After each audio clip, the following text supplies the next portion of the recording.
Salut, bon alors dans cette vidéo ça va parler bras de fer, hein, donc va y avoir du lourd, hein. Oubliez un peu toutes les vidéos que vous avez vues sur Wallmite jusqu'à maintenant, c'était de la merde. Là je suis avec Emeric et c'est une bête de bras de fer, donc voilà, il va nous montrer des belles choses aujourd'hui, attention.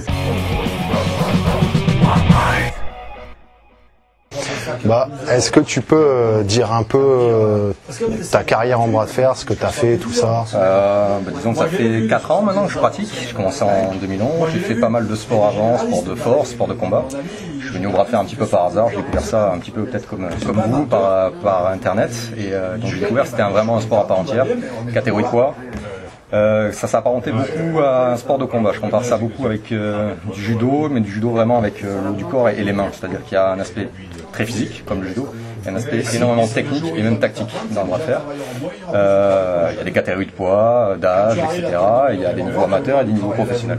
Donc j'ai accroché un petit peu, j'étais champion de France assez rapidement, au bout d'un an. Parce que le niveau en France reste relativement... bon, il y a quelques très bons ferristes, mais le niveau reste assez faible comparé à l'international. Et puis très vite, au bout de 2 ans, j'ai commencé à faire des perfs au championnat du monde professionnel, 6e, et là dernièrement 4e au championnat d'Europe. Donc globalement, oui, je fais des bonnes perfs à l'international, donc c'est un peu une surprise pour un Français. C'est vrai que c'est souvent les pays de l'Est qui performent, donc assez fier de représenter la France à l'international. Donc voilà, rapidement un petit peu la carrière sur 4 ans, mais j'ai fait énormément de compétitions à l'international, souvent assez bien placé. Et voilà, mais les 2 gros faits d'armes, on va dire, c'est 6e au championnat du monde et 4e au championnat d'Europe. Les 2 gros titres, on va dire. Ouais. Donc voilà, là on a vraiment un expert, donc on va vraiment pouvoir voir des bons trucs, quoi. Donc niveau principe du bras de fer, vu que c'est un peu le but de cette vidéo, voilà, qu'est-ce que tu pourrais nous montrer niveau position, tout ça. Tu nous as montré pas mal de trucs. En fait, on s'est fait un entraînement tout l'après-midi là avec lui, donc ça transpire. Voilà, c'était assez super. On a vu pas mal de belles choses déjà. Alors, disons que dans le bras de fer, il faut enlever l'aspect orgueilleux, l'aspect défi de barre, etc. Il faut vraiment, quand on commence le bras de fer, se dire que c'est un sport à part entière. Je vais faire comme on va commencer du karaté, commencer du judo. On se dit, il va falloir que j'apprenne des techniques, je commence en bas. Il va falloir que j'écoute ceux qui ont déjà pratiqué depuis des années. Et voilà, il faut apprendre tout simplement. Donc, c'est un sport de force. La force est importante comme donnée, mais pas que. Sans technique, on n'arrive vraiment à rien. C'est vraiment une grosse part de ce sport-là, c'est vraiment l'apprentissage, savoir placer sa force, savoir utiliser différents axes, parce que bon, là on a une table de bras de fer, souvent, donc les gens, il y a un axe, par exemple pour toucher ici, je fais ça, c'est le grand classique des gens, ça c'est pas du bras de fer, voilà, parce que déjà, on va parler un peu d'anatomie, quand on fait que ceci, si vous voulez, on utilise les rotateurs internes de l'épaule. Les rotateurs internes, le biceps n'en fait pas partie. Pourtant, on pense utiliser son bras, alors une personne, tu peux le donner, quand on fait ça au bras de fer, voilà, juste ça, bon là tu suis, mais parce que là tu sais déjà en faire, mais on va dire classiquement c'est... Voilà, on fait ça. Mais qu'est-ce qui se passe? Ici, je force pas du tout avec mon biceps. Donc je fais pas du bras de fer en fait. Je fais la rotation interne. Donc je vais utiliser mon pectoral et surtout je vais mettre en contrainte mes ligaments, mon coude et mon os, l'humérus. Donc je risque des blessures, des fractures, etc. C'est comme ça qu'on voit pas mal de belles vidéos fail avec des mecs qui se pètent les bras. Voilà, c'est comme quelqu'un qui commence, je sais pas, un sport de combat et qui n'a jamais pratiqué, le risque de blessure est énorme. Donc voilà. Et alors que quand on voit des combats professionnels, les mecs, l'intensité est élevée et pourtant il n'y a pas tant de blessés que ça. Voilà. C'est un peu le même parallèle, quand on sait faire, on se blesse pas. On a les entraînements, on a la technique, le corps est prêt. Donc en fait, le bras de fer, pour utiliser le biceps, ce que fait le biceps, il fléchit le bras. Donc c'est un peu antinomique, c'est-à-dire qu'on va fléchir le bras, donc on va avancer vers ça, sauf que le pad se trouve ici. Donc en fait, le mouvement du bras de fer, ça va être une flexion du biceps vers soi, en utilisant forcément le dos et toute une chaîne musculaire, ça on en reparlera peut-être après, c'est pas uniquement le biceps, mais là on va rester sur du simple. On serre avec son biceps, pourtant il faut aller ici. Ce qui va se passer, c'est qu'on va utiliser son corps en fait, c'est-à-dire que le bras tient, et après on va faire une translation avec le corps, tout simplement pour aller toucher. Mais je ne fais pas ce mouvement-là. Je garde la tension vers moi, et une fois que la tension est gardée, je n'ai plus qu'à garder cette tension vers moi et pencher mon corps pour venir toucher ici. Donc là, j'utilise totalement mon biceps, contrairement à ça. Alors, je ne me blesse pas, j'utilise beaucoup plus de force et je fais du bras de fer, ce qui n'est pas le cas avec petite question par rapport à ça, est-ce que c'est par rapport au fait qu'en isométrique, tu as toujours plus de force qu'en positif? Ça aussi. Donc du coup, c'est normal de vouloir garder toujours le même angle pour rester en isométrique. Tout à fait. Ça c'est clair. On va parler un peu de la physiologie. C'est-à-dire qu'il y a 3 gros types de contractions musculaires, le concentrique, l'isométrique et l'excentrique. L'excentrique, c'est quand on ouvre son bras, entre guillemets, c'est-à-dire que la force à appliquer est plus grande que ce qu'on peut tenir. Bon, ça veut dire qu'on perd, forcément, donc c'est pas intéressant. Par contre, la force isométrique, c'est quand on garde une même contraction et un même angle au niveau du bras. Ici, je suis en isométrique. Donc je ne vais pas tirer vers moi, donc je ne vais pas faire du curl comme on fait classiquement en salle ou en body. Je vais vraiment verrouiller mon bras comme si je gardais une charge. Et mon bras verrouillé, ensuite c'est mon corps qui fait le travail. Et pour que mon corps fasse le travail, autant faut-il que mon bras garde le verrouillage. C'est-à-dire que mon bras doit supporter mon poids de corps. Parce que souvent j'entends, oui mais quand les gens voient du bras de fer professionnel, ils utilisent son corps, ils trichent. Non. Si j'utilise mon corps, ça veut dire que mon bras me permet d'utiliser mon corps. Ça veut dire que mon bras soutient mon corps. Et c'est-à-dire par exemple je suis capable de faire une traction à une main, tout simplement. Et c'est quand même le biceps qui fait ça. Donc je garde cette contraction là en isométrique. Et après c'est des mouvements vraiment de corps. Mais c'est le biceps qui travaille, c'est le biceps qui fait le verrouillage, entre autres, parce qu'après il y a d'autres muscles au niveau du bras. Et donc il faut privilégier à l'entraînement, pas le concentrique, mais l'isométrique. Donc, tous les exercices en isométrique sont très particuliers. Bon, là, on pourra peut-être pas tous les montrer, il faudrait une salle. Mais... Et l'excentrique en attaque, qu'est-ce que tu en penses? Parce qu'on est encore plus fort en excentrique. On est plus fort en excentrique, mais l'excentrique, il va être intéressant pas en travail. On ne travaille pas en excentrique, on ne peut pas faire des techniques en excentrique. Mais par contre, il va être intéressant en renforcement musculaire. Donc faire du 100%, du 110% en charge et les retenir. Donc ça, c'est parce qu'on va sursolliciter les muscles, les tendons, et du coup, petit à petit, c'est là où on progresse le plus en force. Là, c'est intéressant. Mais après, c'est pas un mode de contraction fonctionnel, entre guillemets. Ouais, parce que souvent au bras de fer, peut-être parce que je suis débutant, mais on a tendance à faire de l'excentrique justement. Par exemple, si j'ai envie de faire une attaque, je vais forcer et en même temps je vais ouvrir parce que j'ai aussi plus de force et je vais en profiter pour gratter un petit peu. Ouais. Je peux le faire pendant quelques centimètres. Oui, bien sûr, parce que c'est-à-dire que l'isométrique, forcément, quand les forces s'appliquent, on ne sait pas tout le temps garder l'angle, donc on va s'ouvrir, donc là on va être en excentrique. Forcément, même en excentrique, on peut continuer à avoir un mouvement fonctionnel. Comment dire, mais c'est pas un mouvement d'attaque, on n'attaque pas en excentrique. Vraiment, il faut être fort en isométrique si tu veux avoir une attaque efficace. L'excentrique, il va être efficace en défense, celui qui a justement une bonne résistance, il va retenir par exemple des poids et des charges lourdes en retenue. Va être efficace, ils vont être forts en défense, ils vont être durs à battre, mais pas forcément efficaces pour finir un match. Mais c'est toujours intéressant pour vraiment l'entraînement musculaire. Après, par exemple, pour le fonctionnel sur la table, c'est que de l'isométrie. Donc maintenant, on va montrer les techniques. Et donc par rapport à ce que je disais tout à l'heure, le rapport avec le judo avec les mains. Pourquoi j'ai dit judo avec les mains? Parce que justement, ça se passe dans la main. Les techniques se passent dans la main et la force se passe dans la main. Aussi bien qu'un judoka, quand il va prendre le kimono de son adversaire, la prise va être importante. C'est un petit parallèle que je fais avec le judo, je trouve assez pertinent. C'est-à-dire que le judoka, pour appliquer sa technique, s'il n'a pas la force qui passe dans ses mains et le placement des mains efficace, sa technique ne sera pas efficace. Et peu importe le physique qu'il aura derrière et la puissance qu'il va développer, si son grip par rapport à l'adversaire n'est pas bon, eh bien, il ne va pas savoir gagner. Et on voit au judo, ce qui prend du temps, c'est la prise de kumikata. Ça prend 3 à 4 minutes des fois, et il se cherche, etc.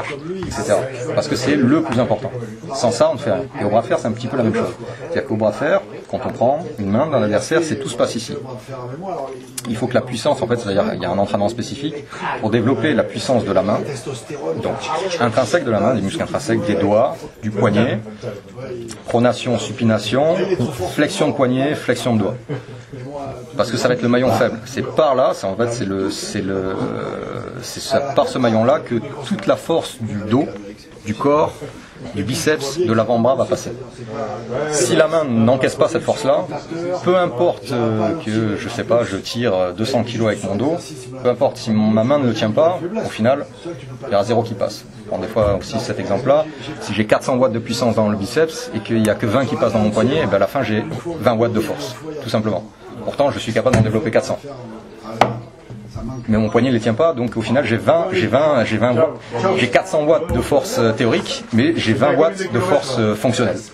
Donc je perds. C'est le maillon faible. C'est le maillon faible. Et c'est pour ça qu'on voit après des gabarits plus légers ou qui ont beaucoup d'années d'entraînement dans le bras de fer, qui ont développé la technique et la force fonctionnelle dans la main, qui battent des gabarits énormes, parce que ces gens-là justement n'ont pas appris la technique, tout simplement. Et c'est comme tout sport, c'est-à-dire que demain, même un mec avec des capacités athlétiques impressionnantes va faire du judo, et s'il n'en a jamais fait, il va se faire balader pendant 2 heures sur un tatami, même par un mec de 60 kg, alors que lui il en fait 120. C'est comme ça. Par contre, si cette personne de 120 kg commence à s'entraîner, eh effectivement, celle de 60 kg va se rendre compte que bon, il y a un écart physique. Mais avant ça, il faut combler les lacunes qui se trouvent dans la main. Donc la première phase à entraîner, quand on commence le bras de fer, c'est son poignet et la technique. Et le poignet doit être fort dans tous les axes. Donc il n'y a pas un seul axe. La force est en 3 dimensions. Donc il y a vraiment tous les axes au niveau de la main. Soit flexion, pronation, supination, flexion des doigts, flexion palmaire, etc., etc. Donc voilà, globalement, un résumé de ce que peut être le bras de fer. Alors là, on a vu vraiment les principes, les fondamentaux, super intéressants d'ailleurs. Maintenant, il va nous montrer les techniques, donc, enfin voilà, vraiment le côté technique, quoi. Ouais. Et en rapport avec ce qu'il disait sur les façons de forcer avec la main.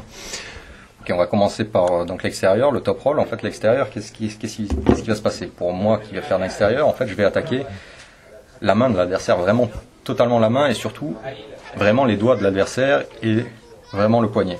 Donc en fait, ma force va s'appliquer en tirage. Donc je vais utiliser le verrouillage de l'avant-bras, beaucoup le brachioradial. Ici, mon épaule, le verrouillage du dos, grand dorsal, un grand rond, etc. Le gainage, bien entendu. Le poids de corps, forcément, puisque mon verrouillage musculaire me permet d'utiliser mon poids de corps. Et tout ça va se répercuter dans les doigts de l'adversaire. Donc c'est énormément de force. Donc pour mon adversaire, pour contrer cette technique-là, il va falloir que lui soit extrêmement fort des doigts et de la flexion palmaire, vraiment de la flexion du poignet. Donc voilà, donc ici, comment on utilise cette technique-là? Je me place et je viens vraiment tirer sur les doigts de l'adversaire, tirer vraiment, on voit ici je tire avec le bras, l'avant-bras, biceps contracté, le dos, l'épaule. Et une fois que j'applique toute ma force dans les doigts, qu'est-ce qui se passe? J'ouvre le poignet de mon adversaire et en fait, qu'est-ce qui se passe? C'est comme au judo, comme dans d'autres sports, c'est-à-dire que je prends l'avantage et je lui casse sa chaîne musculaire. Donc lui n'est pas capable d'utiliser 100% de sa force. Donc moi, du coup, c'est beaucoup plus simple pour moi. Et donc j'ai un avantage technique sur lui. Parce que j'ai réussi à lui casser son axe et à être plus fort que lui dans cet axe-là. Donc je gagne, tout simplement. Voilà. Et peu importe la force qu'il va développer dans son biceps, si j'ai pris son poignet, le match est à moi. Voilà, ça c'est la technique extérieure, on va dire c'est la technique la moins naturelle, qui demande beaucoup plus d'entraînement, mais la plus intelligente, entre guillemets, puisque là on dévie la force de l'adversaire, on va l'attaquer là où il est plus faible en général, donc ses doigts et son petit doigt. Voilà, c'est comme si quelqu'un qui ferme, comme au judo, si j'attrape le doigt, un petit doigt, et que j'ouvre la main, et bien tout le reste suit. Tout simplement. C'est un petit peu aussi comme l'aïkido. Comme quand on contrôle la tête en lutte. Exactement. C'est-à-dire que quand on contrôle quelque chose, s'il y a une partie du corps est prise, et tout simplement c'est des chaînes musculaires, tout va avec. Donc c'est la technique qui demande plus d'apprentissage, mais qui est la moins dure du point de vue énergétique. C'est-à-dire qu'on peut gagner très facilement un match quand la technique est bien appliquée. Donc ça c'est l'avantage. Après la deuxième technique de base, c'est le hook. Alors ce qu'on appelle le hook, c'est vraiment le crochet, on vient casser. Et là, donc tous les deux, donc il faut avoir une grosse force dans les doigts, dans la flexion palmaire, vraiment la force vraiment du poignet, de casser le poignet, donc fort au niveau de l'avant-bras. Voilà.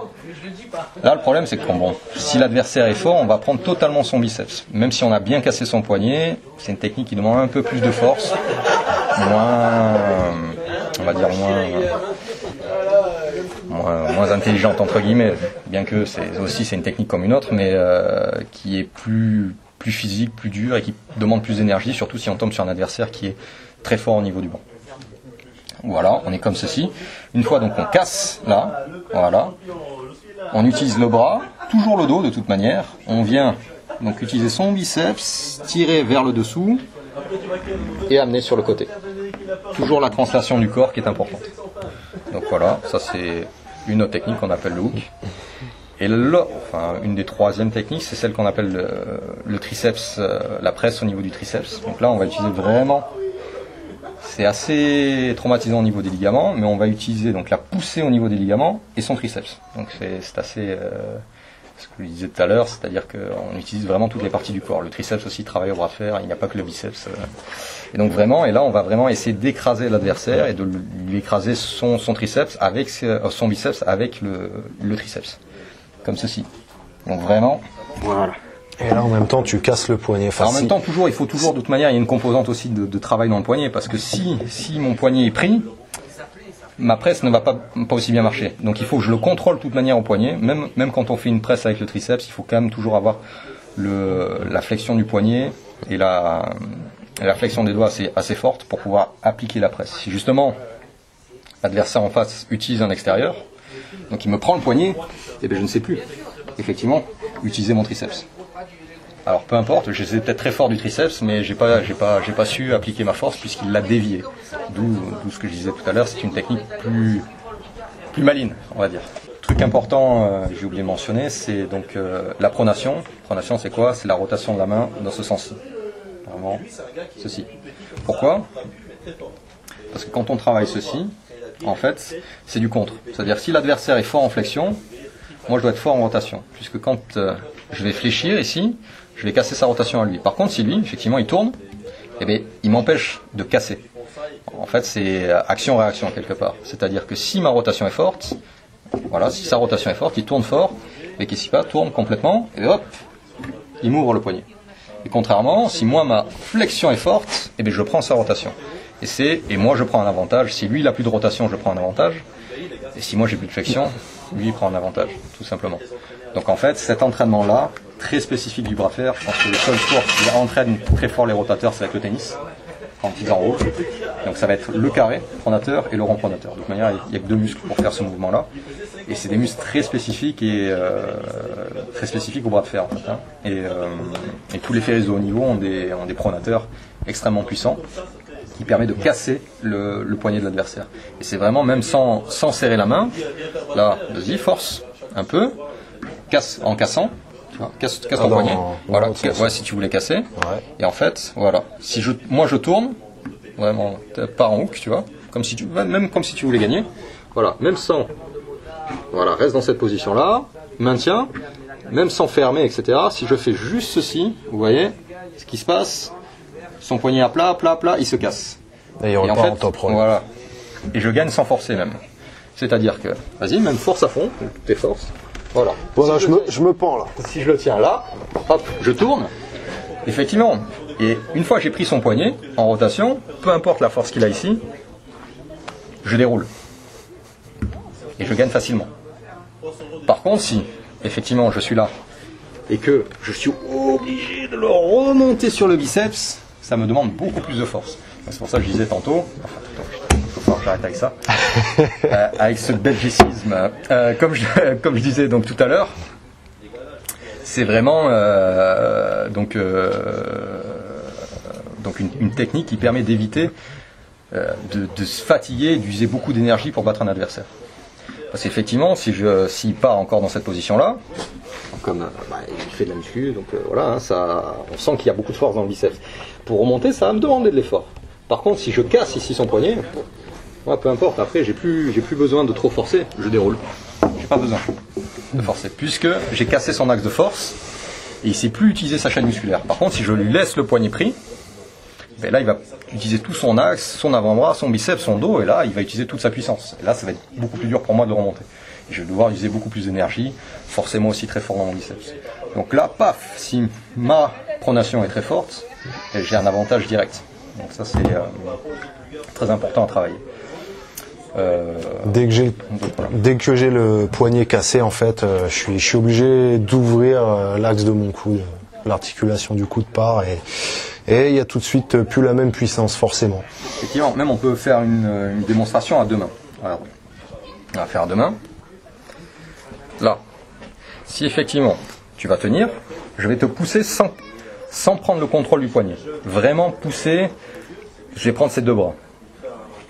Il est fort, je vais avoir du mal. Je ne suis pas sûr de le battre, même comme ça. Par contre, je vais vous montrer après, en travaillant, même dans ces deux mains, comment ça va être beaucoup plus simple pour moi après. Donc, vas-y, force. Ah, difficile.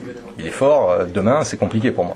Par contre, je vais le travailler d'abord dans les mains. Tu pourrais, je suis sûr, tu pourrais. Ouais, je pourrais, mais ça va me demander de forcer comme un âne. Donc ça, c'est quand même un sport intelligent, mine de rien. Donc, je vais d'abord, au lieu d'attaquer ses biceps, je vais attaquer ses mains.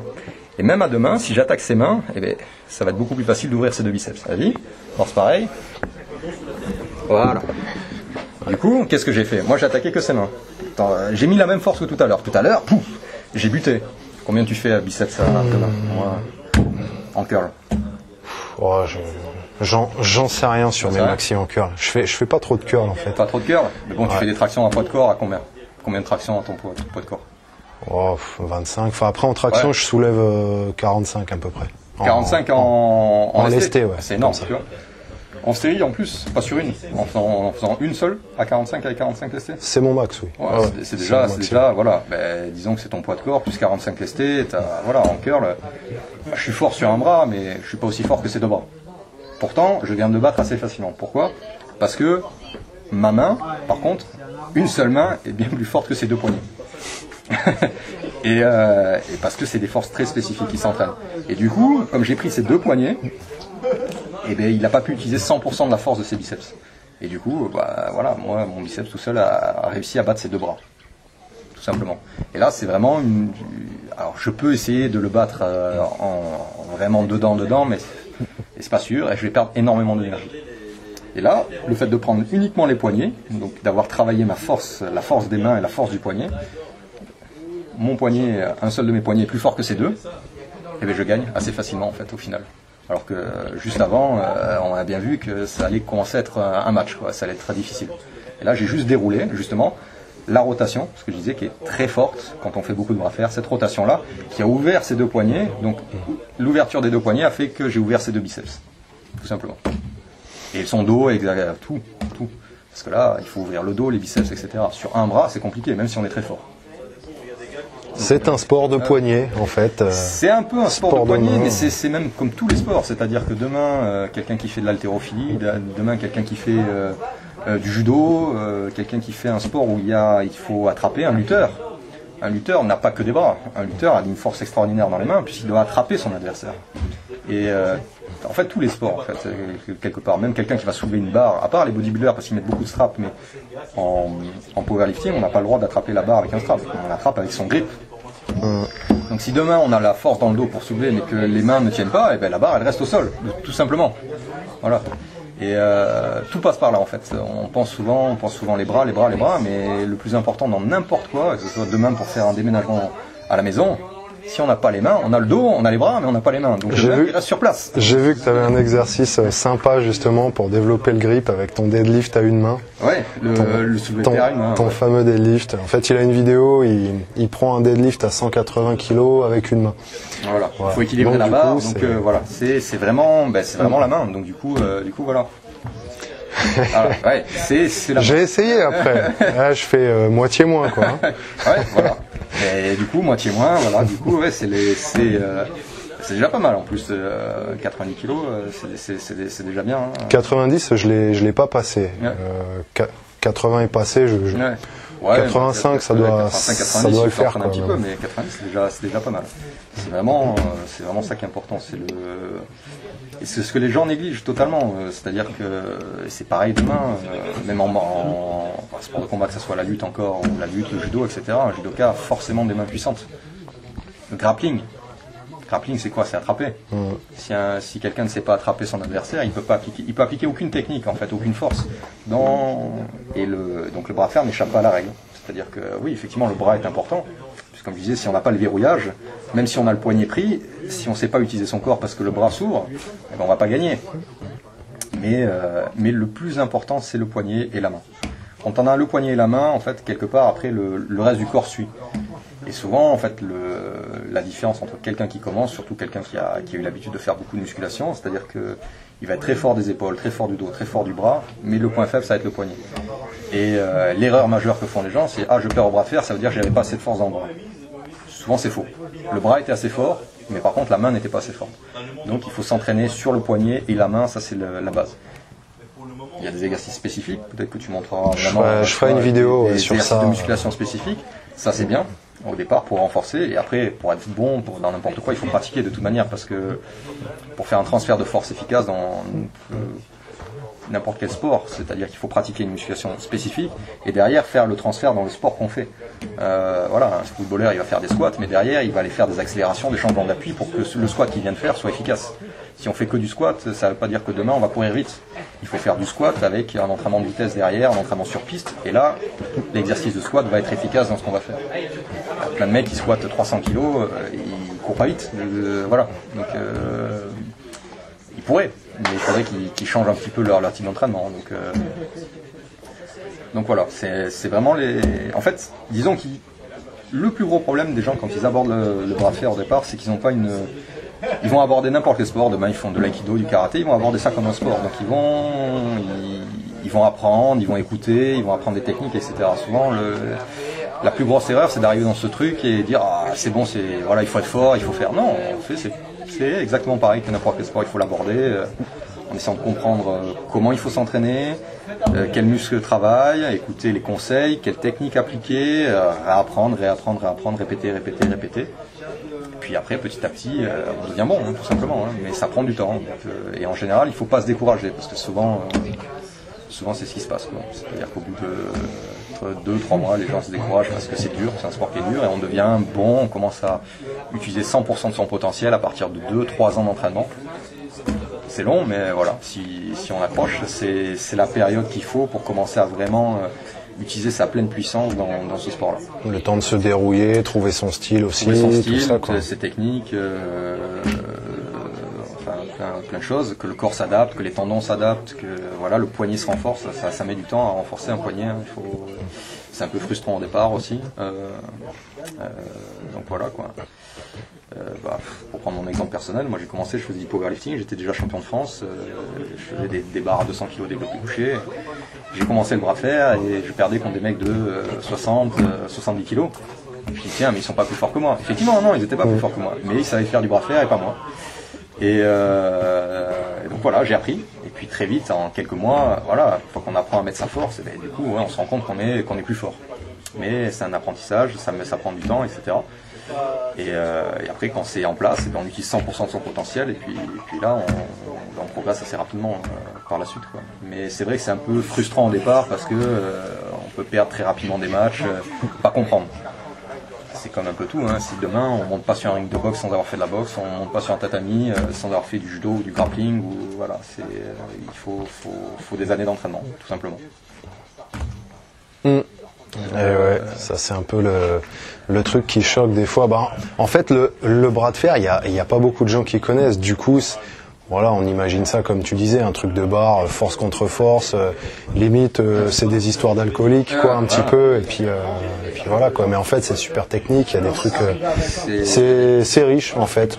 Voilà. Alors là, on a vraiment abordé le minimum, mais il y a beaucoup plus de techniques, beaucoup plus de tactiques. Après, il y a la vitesse qui rentre en jeu, qui est très importante dans ce sport-là. L'endurance quand il y a des compétitions assez longues, puisqu'il faut enchaîner le match. Il y a d'autres techniques, là c'est vraiment la base, hein. Il ne faut pas trop d'informations forcément au départ. Et ça vient avec le temps, au départ on apprend, voilà, c'est comme, je reviens toujours en même chose, c'est comme en sport de combat, on va apprendre une technique, les techniques de base, et puis petit à petit on va apprendre, je sais pas, les genoux sautés, on va pas les faire au début, quoi. On va peut-être apprendre autre chose avant, etc. Et donc voilà, et petit à petit, avec les années, on rajoute des techniques dans son bagage, on devient plus complet, des fois on reste sur des points faibles, voilà, mais on essaie d'être bon dans tous les axes de force, c'est compliqué. C'est-à-dire, tiens, bon, on va prendre un exemple encore, tu vois, c'est-à-dire que voilà, Matt va être très fort par exemple dans cet axe-là. Voilà, force, très fort. Si je pousse dans cet axe-là, impossible de le battre. Très très fort. Bon. Moi, je sais qu'il est comme ça, qu'il est fort comme ça. Soit je pense qu'être plus fort que lui, donc je vais rentrer dans sa technique et on va forcer tous les deux. On va voir qui c'est le plus fort. Mais le but, c'est pas de voir qui c'est le plus fort, c'est de voir, enfin, c'est de gagner. Comme voilà, et si je peux, avec une autre technique, si je suis plus technique que lui, si j'ai plus de bagage technique et que je peux l'attaquer dans un autre axe, pas cet axe-là, puisque dans cet axe-là, effectivement, il est fort. Mais il y a d'autres axes, je peux l'attaquer par là, je peux l'attaquer par-dessus, ici, sur le côté, je peux l'attaquer dedans, ici, et donc je vais essayer de trouver la faille. Parce que visiblement, ici, il est très fort. Donc, je sais pas... Puis après, il y a une composante, c'est-à-dire que si on se rencontre en tournoi, je peux peut-être le battre à l'intérieur, mais peut-être que le match va durer 1 minute, 2 minutes. Après, je vais être fatigué pour les autres matchs. Donc, qu'est-ce que je vais dire? Je vais essayer de gagner le match le plus rapidement possible. Mais par contre, je sais qu'il est fort, très fort là, et je sais qu'il a une faiblesse dans les doigts. Donc moi, au départ, je vais dire, écoute, Matt, il est très fort sur le biceps, on va pas l'attaquer là-dedans, parce que sinon, je vais me fatiguer moi, et je vais être pénalisé pour les autres matchs. Donc, je vais me concentrer sur ça. Par contre, lui, Matt, il est pas bête, il sait très bien, sa faiblesse, c'est les doigts. Donc, ce qu'il va faire au départ, c'est essayer de me prendre directement dans sa technique, de me faire rentrer biceps contre biceps. Et donc là, va commencer un match tactique, un match technique, etc., etc. Donc voilà. Et mon but, ça va être justement, au départ, donc lui, il va casser, rentrer, pour être sur le biceps. Et moi, au départ, vas-y, reviens au départ, et bien c'est de le prendre ici, de l'attaquer sur ses doigts pour pas qu'il puisse utiliser la force de son biceps et dérouler ma technique à moi. Donc ça c'est par exemple un petit exemple de ce qui peut se passer en match, voilà. Et quand on connaît les adversaires, après on connaît leurs points faibles, leurs points forts, etc. Puis des fois, hélas, il y a des adversaires, ils sont forts partout, et donc là ça va être compliqué. Mais et voilà. Donc, et chacun après a sa technique privilégiée, voilà. Puis après il y en a même qui sont bons sur uniquement une technique, donc si on les sort de cette technique-là, on sait qu'on a gagné. Et après il y en a qui sont un petit bons partout, donc ils peuvent piéger l'adversaire, donner une fausse information au départ. Par exemple dire tiens je vais rentrer, on dit tiens il va rentrer, donc je me prépare à contrer cette technique-là, mais finalement juste au départ il va changer. Et du coup on va être surpris. On va perdre un match qu'on aurait pu peut-être gagner. Il y a le côté aikido un peu. Ouais, tout à fait. Et puis après, même pendant un match aussi, ça c'est une petite démonstration. Pendant un match par exemple, on est là, on est bloqué un petit peu dedans. Je vais lui donner une fausse information par exemple. Je vais le désorienter dans sa force. Lui, il attend que j'attaque là. Je peux mettre un à-coup ici pour pouvoir réattaquer ici. Donc c'est-à-dire que voilà, je désaxe sa force. Lui, il prend un coup là, donc il s'attend à encaisser ici. Donc, du coup, il y a un moment où il va relâcher très légèrement un petit peu sa force là, et moi très rapidement, je le réattaque ici. Donc c'est un peu comme au judo, quand on va pousser un adversaire là, vers devant, il va réagir, donc mettre une force là, donc je pousse devant pour pouvoir le tirer vers moi. Donc ça c'est un peu la même chose. Au bras de fer, il y a de ça aussi. C'est-à-dire que je vais lui donner une information comme quoi il va devoir réagir à une force qui va dans ce sens-là. Et puis moi, très rapidement, j'applique une force qui est dans l'autre sens pour le désorienter, ou soit même lui faire peut-être une faute, on recommence, ou une deuxième faute. Donc je peux gagner sur double faute aussi. Donc ça c'est un aspect tactique aussi, quand on est pris, essayer de lui faire une faute. Pas forcément gagner le match totalement, parce qu'on sait qu'on va peut-être pas le gagner, mais en le désorientant un petit peu, hop, on peut lui faire lever le coude. Et c'est une faute, et donc hop, là c'est un aspect tactique, un petit peu technique, ça c'est quand on commence à évoluer dans le match. Et donc ça devient après un sport où effectivement ça devient intéressant, ça devient ludique, et on prend plaisir à le faire tout simplement, quoi. Et c'est pas le plus fort qui va gagner. Et des fois on peut très bien gagner 9 fois ou 10 fois sur 10 la personne, et puis il suffit que cette personne-là, ce jour-là, on s'est fait avoir, on n'a pas bien vu, ou il a progressé sur une technique qui nous a surpris, il va nous battre. Et puis on se dit, putain, il m'a battu, etc. Mais je sais pourquoi il m'a battu, on se revoit, et hop, tu te fais plus avoir par cette technique-là, et tu le bats à chaque fois. Donc il y a toujours cette composante-là, c'est pas du 100% en fait. Donc il y a toujours du suspense dans les matchs, c'est pas parce que le mec t'a battu 15 fois que cette fois-là tu vas pas pouvoir le battre, si tu arrives à le désaxer ou l'attaquer dans un autre axe, etc., etc. Et donc ça devient vraiment ludique, on prend du plaisir, c'est pas vraiment force contre force, un axe, et on réfléchit pas en fait. Et ça devient intéressant, et comment combler ses faiblesses, comment combler sa faiblesse dans cet axe-là, comment être plus réactif quand les personnes essaient de déstabiliser, de se faire déstabiliser pendant le match, comment on peut essayer de réagir par rapport à ça. Donc voilà quoi. Ça s'appelle pas arm wrestling pour rien, c'est vraiment une lutte. Ouais, il y a le côté combat. Hein. C'est vrai que c'est là je reviens sur le terme français de bras de fer qui est pour moi pas le plus approprié. D'ailleurs je le porte en anglais. J'aime pas forcément les anglicismes, mais arm wrestling ça montre bien ce que c'est en fait. Bras de fer ça fait vraiment quelque chose d'unidirectionnel, de force pure. Arm wrestling, il y a vraiment la lutte de bras, en fait c'est de la lutte. Et la lutte, comme son nom l'indique, la lutte, il y a plein de facteurs qui rentrent en jeu, il y a de la technique, il y a de la force forcément, il y a de l'intelligence, il y a des axes de force, etc. Donc le terme anglais je le trouve plus juste pour représenter ce sport-là, c'est vraiment bras de fer, voilà. Et puis aussi, comme tout sport, hein, c'est-à-dire que ce qui est très important, c'est la table. Il faut faire ça sur une vraie table. Ça, ce qu'on répète pas assez, c'est le bras de fer, ça se fait sur une vraie table. Pourquoi? Parce que on voit que les pads sont pas tout à fait alignés, les coussins aussi, ce qui permet de pas se trouver en situation lésionnelle. Et les pads sont assez hauts, c'est-à-dire que hop, mon bras, une fois que j'ai perdu, il est ouvert. Je ne descends pas mon bras trop bas. Donc j'ai pas de mouvement lésionnel, c'est-à-dire que mon biceps est battu, ça suffit. Ça sert à rien d'aller sur l'articulaire après pour essayer de battre la personne. Donc très important de faire. Je sais que c'est pas évident d'avoir une table, mais il faut pratiquer. Quand on pratique un sport, il faut pratiquer un sport avec l'équipement qui va avec. On fait pas du rugby ou du ping-pong sur du béton. Tout simplement, on fait ça sur une table de ping-pong, on fait ça sur un terrain de rugby. Et le bras de fer, ça se fait sur une table de bras de fer, tout simplement.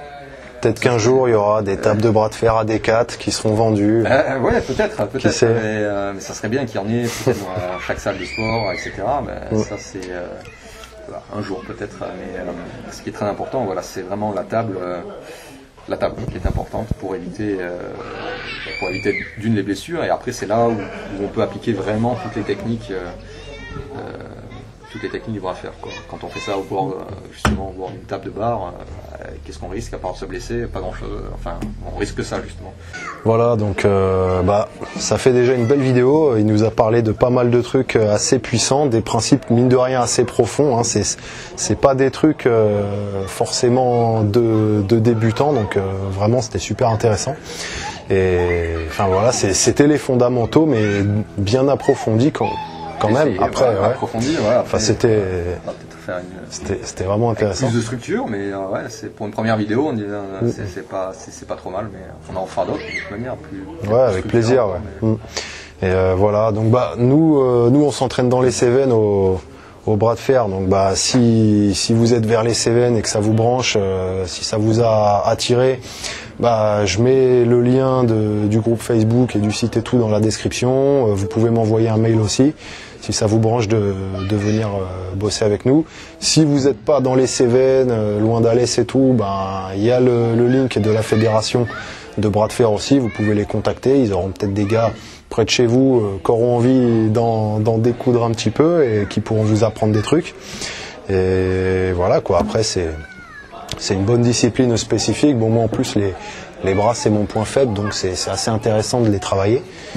Et après, pour revenir même en dehors juste une petite anecdote comme ça, c'est-à-dire que même dans la vie de tous les jours, quand on pratique le bras de fer, même sans vouloir en faire en compétition, que ce soit pour la musculation, pour n'importe quoi, on va être plus fort, parce que notre main va être plus forte, nos poignets seront plus forts, nos avant-bras seront plus forts, et toute la force fonctionnelle vient de là. C'est-à-dire que demain, quand on va vouloir déplacer un objet, déménager quelque chose, etc., comme la force va être dans les mains, dans les doigts, etc., tous ces objets-là, c'est la force fonctionnelle, on va avoir une force qui va être décuplée, même à la salle. C'est-à-dire sans prendre plus de force dans le bras, en fait, les barres qu'on va faire au curl vont monter automatiquement de 10-15 kg très vite. Parce que la force qui va passer dans les mains, qui va tenir la barre, en fait, elle va être plus grande. On va utiliser vraiment 100% de son biceps. T'as dit le mot magique là, hein. Force fonctionnelle, Wall Might, enfin les entraînements, le but c'est d'avoir une puissance fonctionnelle et c'est pour ça que le bras de fer j'ai accroché aussi. Hein. C'est que là on est vraiment dedans. Mais dans n'importe quel secteur. C'est-à-dire qu'avant de faire du bras de fer, peut-être que je curlais 35 kg aux haltères et je passais très rapidement à 50-55 sans prendre plus de tours de bras. Juste parce que mes mains étaient plus fortes et mes avant-bras étaient plus forts. Et je veux dire 50, personne qui curl 50. Hein. Dans ma salle en tout cas, même des gros bodybuilders, personne ne curl 50. une haltère, un bras. Donc ça, ils font des pecs à la limite, c'est que voilà. Mais curler un bras, et pourtant, globalement en biceps, je pense pas avoir pris un peu plus de force, mais c'est pas là où j'ai fait la différence. C'est vraiment quand je prends mon haltère, du coup dans la main, je la sens pas. Et donc du coup, je peux utiliser 100% de ma chaîne musculaire et donc curler correctement 50 kg, ce qui est une belle perf. Ouais, c'est plutôt pas mal. Non, on est en train. Donc ça c'est David. Viens David, viens. Voilà, donc ça c'est David, champion de France. Donc il y a du bon, vice-champion de France. Ouais, donc voilà, on s'entraîne avec lui, il nous entraîne aussi. En fait, il y avait du beau monde aujourd'hui. Hein. Il y avait Alain aussi, champion du monde. Enfin voilà, il y a du beau palmarès quoi. Et on s'entraîne avec eux, donc voilà. Il y a un beau club en construction. Il y a beaucoup d'avenir. Si vous êtes dans les Cévennes et que ça vous branche, il y a du beau monde quoi. Il y a de quoi faire, on a de quoi bosser. Voilà, donc ça va être tout pour cette fois. Un petit match pour finir. Les liens en description. Ouais. Faut que tu te fatigues un petit peu. On va faire C'est parti. On va faire du coaching en live. Allez. Vas-y. T'as fait ton testament? Ouais. Allez. Vas-y. Force. Alors, la technique. Applique, la technique que ton frère m'a montré tout à l'heure. Vas-y. Bien. Top roll. Top roll. Donc là c'est très bien, tu utilises le levier, verrouille bien. Voilà. Utilise ton corps, utilise, très bien. Encore. Ok, reviens. Encore, vas-y. Très bien, en haut. Voilà. Voilà. Les doigts, ouvre ici. Voilà, applique la force sur mes doigts. Très bien, ouvre le poignet. Tiens ici, tiens. Voilà, très bien. Voilà. Reste rigide du poignet, ça c'est très bien. Verrouille bien. Tiens, suis avec ton épaule, suis encore. Parfait. Hop, bien. Suis, voilà, on passe dedans. Voilà, on change de technique. Très bien. Utilise le pad, voilà. Utilise le pad, utilise ton corps. Suis. Très bien. Hop. Hey. Bien. Voilà. C'est mieux, on avait fait la fois passée. Au niveau de la proprioception, c'est mieux. Tu restes rigide dans tous les plans, c'est pas mal. Ça avance bien. Ouais, puis là c'est ma main droite en plus, donc j'ai un petit peu mieux capté le mouvement, enfin bon, voilà. Ah, c'est bien. Je sens pas qu'il y a de perte de force. Même on a changé de technique, changé d'axe, et ça c'est bien. Tu restes rigide tout le temps. Il n'y a pas de chute et de reprise. Ça c'est bien. Encore des petits détails, mais c'est bien.